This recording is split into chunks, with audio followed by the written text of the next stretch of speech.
नमस्कार, जय सिया राम। आज की वीडियो में हम बात करेंगे, मून अगर 12th हाउस में बैठता है, तो वो कैसे रिज़ल्ट देता है।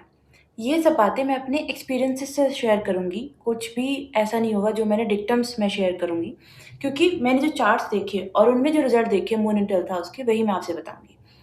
12th हाउस हमारे एक्सपेंसेस का है, हमारे सडन अनएक्सपेक्टेड एक्सपेंसेस का भी है, जेल का है, आइसोलेशन का है, हॉस्पिटलाइज़ेशन का है।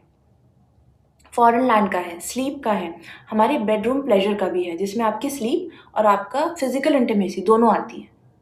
साथ ही सुपर कॉन्शियसनेस का भी आपका 12th हाउस है। 3rd हाउस हमारा सबकॉन्शियस का है। 12th हाउस सुपर कॉन्शियसनेस का है। सुपर कॉन्शियसनेस मतलब ऐसी एनर्जी जो किसी पारलौकिक वर्ल्ड से हमें कनेक्ट कर रही है और वहाँ से हमें गाइडेंस आ रही है। क्योंकि देखिए, इंट्यूशन का 12th हाउस है और इंट्यूशन जब किसी व्यक्ति को आती है तो उसका कोई लॉजिक नहीं होता। वो बस एक फीलिंग होती है, एक गट फीलिंग होती है। तो ऐसे ही वो जो पैरालौकिक वर्ल्ड है, सुपर कॉन्शियसनेस की बात कर रहे हैं, उसका कोई लॉजिक नहीं है, वो सिर्फ़ एक फीलिंग है, वो है, उसकी एक्ज़िस्टेंस है, बस इतना।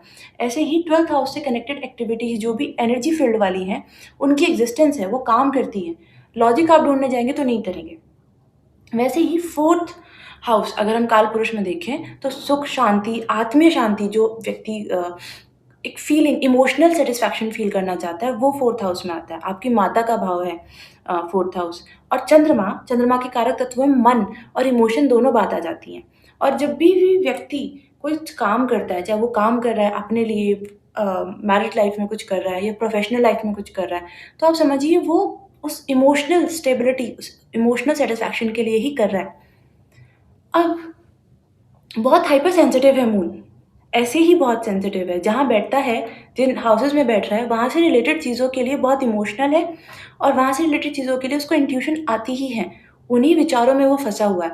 अब जब 12th हाउस जैसे अ, भाव में बैठ गया, जो कनेक्ट कर देता है इंट्यूशन से, तो आप समझिए ऐसे व्यक्ति की इंट्यूशन कितनी अच्छी होगी।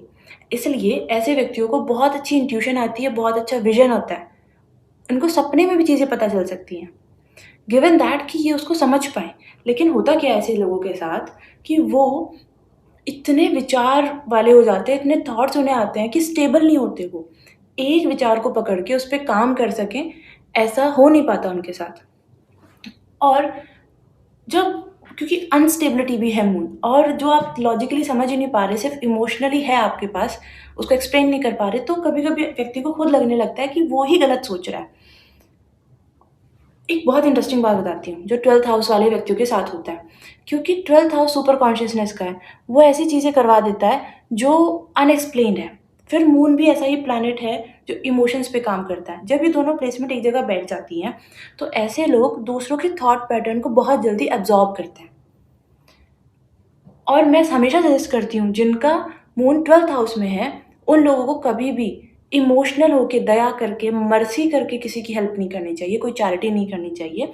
नहीं तो वो सेम प्रॉब्लम जो उनकी लाइफ़ में है, वो उसको अपनी लाइफ़ में ले लेंगे। क्योंकि अब मैं उसको एक्सप्लेन करती हूँ क्यों? क्योंकि मून पे इम्प्रिंट हो जाती हैं चीज़ें।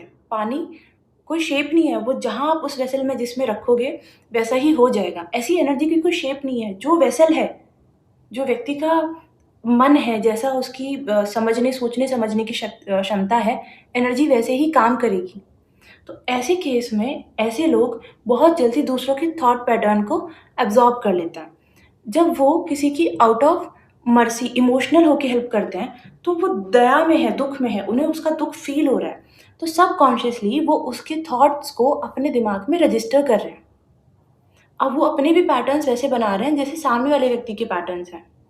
अब आपको नहीं पता चलेगा लेकिन वो रजिस्टर हो गया है और कभी ना कभी लाइफ में आप सिमिलर सी सिचुएशन फेस करने लगेंगे और अगर आप ये लगातार करते हैं, तो फिर आपको सिमिलर सिमिलर सिचुएशन आपकी लाइफ में आने लगेगी।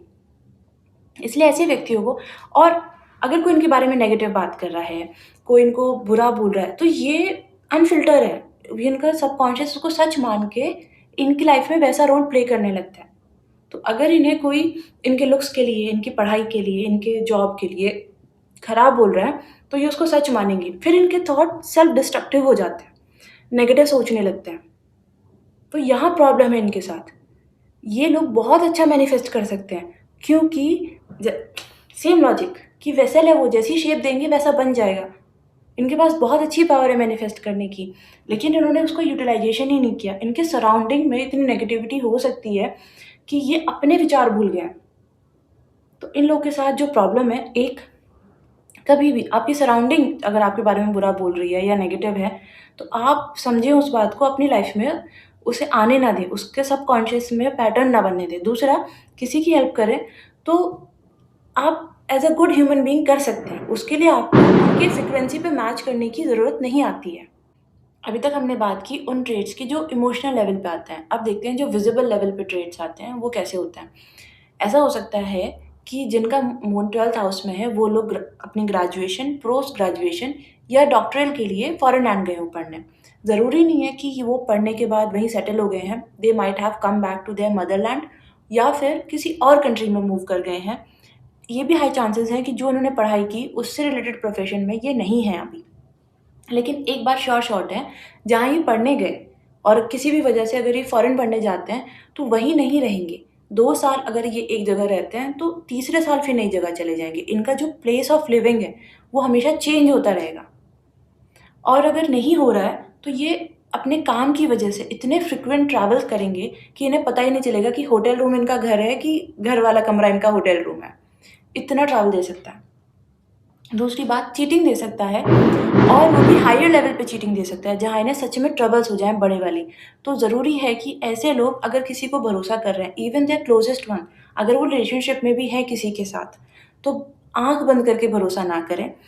लीगल डॉक्यूमेंट्स, बिज़नेस रिलेटेड चीज़ें, और अगर किसी को गुरु बना रहे हैं तो भी इन सब चीज़ों को बहुत डबल क्रॉस चेक करके तभी किसी पे ट्रस्ट करें। मैं तो कहूँगी ट्रस्ट ना करें, सिर्फ प्रेज़ेंट रहें और अपना दिमाग खोल के रखें कि हो क्या रहा है।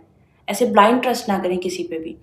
अगर यहाँ पे Saturn, moon and 12th house वालों के लिए सैटर्न या मार्स का इन्वॉल्वमेंट आ जाए, या तो उसके साथ प्लेस्ड हो, या फिर सैटर्न या मार्स 11th हाउस में हो या फर्स्ट हाउस में हो, 2-12 की कंजंक्शन की मैं बात कर रही हूँ, तो ऐसे लोगों की मदर कंटिन्यूस बीमार रहती हैं।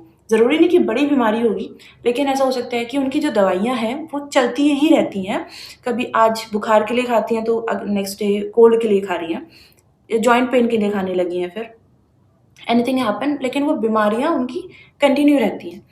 ऐसे लोगों को बहुत ध्यान देना चाहिए कि अपने अनएक्सपेक्टेड सडन एक्सपेंसेस के लिए तैयार रहें, क्योंकि इनकी लाइफ में ऐसे बहुत बार होता है कि ये लोग कोशिश करते हैं कि अपने लिए पैसा थोड़ा जोड़ लेंगे, अपने अकाउंट में रख लेंगे, और कुछ सडन एक्सपेंसेस आ जाते हैं। तो these people must be prepared for sudden expenses in their life. और जिस प्रकार से मैंने बात की कि फॉरेन लैंड भी अगर ये जाते हैं तो इन्हें अपना लिविंग प्लेस चेंज ही करना पड़ेगा या बहुत ट्रैवल करेंगे। इसी प्रकार से इनके रिलेशनशिप में, इनकी लव लाइफ में भी अनस्टेबिलिटी रहेगी, और बहुत चीटिंग के चांसेस भी आ जाते हैं, लेकिन अनस्टेबिलिटी, इनसिक्योरिटी ये रह सकता है। साथ ही इनका प्रोफेशनल भी अनस्टेबल हो जाता है।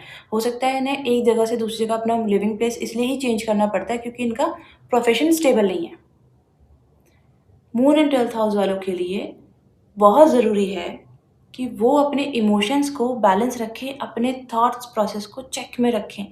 ओवर थिंकिंग कर लेने से कोई सोल्यूशन नहीं आता है।